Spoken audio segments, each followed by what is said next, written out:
Yeah, that's the song. We're going to the chapel, and that's exactly where they are going. Operation Royal Wedding is on. New details on the big day have been revealed this morning. Prince Harry and Meghan Markle are set to wed in May at St George's Chapel at Windsor Castle. The royal family will foot the bill, of course, but one small catch. Meghan will have to be baptised first. Let's go head to head. Shelley Horton and Jamila Rizvi are with us. Modern royals, or maybe not, Jamila?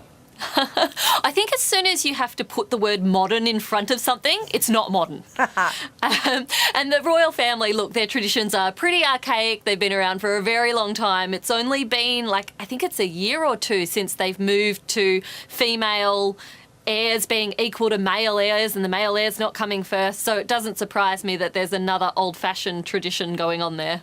Shelley, what do you think? Oh, look, I don't actually have a problem with it. I mean, I've got a girlfriend who married a Jewish guy, and so she converted to Judaism. So I think that it's not actually about not being modern, it's actually about being respectful to traditions. And I think that the thing with our royals now, the young royals, that they are doing so much great work when it comes to speaking out about mental health and things that would have been absolutely taboo, even 5 years ago, that I don't really want to be criticising them about anything. I think they're doing a great job. But is it really respectful when really you've got to convert if you go into the royal family? I mean, if she was a Muslim woman or a Jewish woman, there wouldn't be a conversation about Harry converting. Oh, look, I completely understand that, but at the same time, she knows what she's marrying into. This is the royal family. I think that, this is not just a decision between a man and a woman. This is a decision that is, going to go down in history. All right, what about your dates? Get the crystal balls out. When's it going to be? In May when? May when?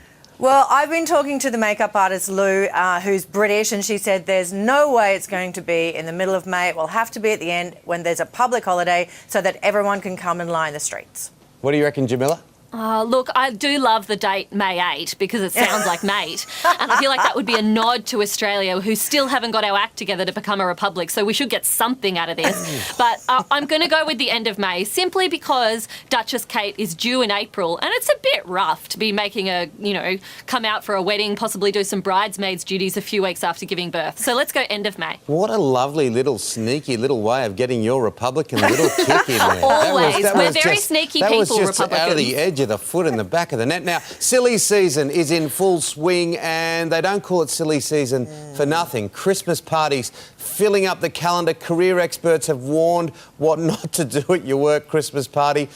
Don't go stripping down. Don't go telling someone you love them. Don't go telling the boss what you really think. Shelley?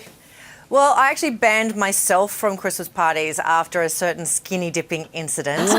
And Wow. the boss called me into the office on the Monday and just said, I have 2 words for you. And I thought he was going to say, you're fired. But in fact, he just said, security footage.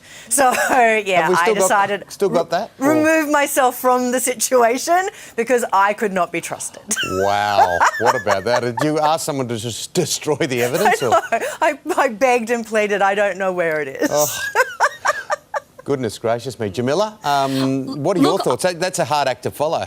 It sure is, and I wish I had a story that cool, Shelley Horton. But I used to work at Parliament House and we just weren't that sexy. I'm sorry, television's far more too cold glamorous. as well. There's a lot more skinny dipping. Exactly, you can't skinny dip in Canberra. For me, I just thought that this list was just a really good sort of set of tips for life more generally. Don't get too drunk, don't throw up, don't steal stuff, don't get nude in public. They're life lessons. But it's, you know what, as parents, it is, if I can be serious just for a moment, it is a serious bit of advice to tell your young children who are just starting in the workforce, because there's no real handbook on it, and I've seen some absolute atrocities happen at Christmas parties, Shelley. 100%. And the thing is, now with social media, a lot of it can be recorded, and also you don't want to be ruining your career. My advice would be, if you want to go to the Christmas party, go and have a few drinks and then maybe arrange to meet some friends afterwards so that you don't rock on at the venue. I think the hard thing for younger people is they kind of see it as free booze on the boss's dime.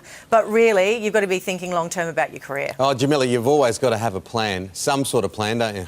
I quite enjoy this. Do as Shelley says, I know. not as Shelley does, friends. No. I know. And can I just mention that the nudity happened at ABC when I was working there, so there's a reason I didn't on the fit in at government's dime, Auntie. Shelley. Oh, talking about four corners. Goodness gracious me. Shelley Horton taking it to all new levels this morning.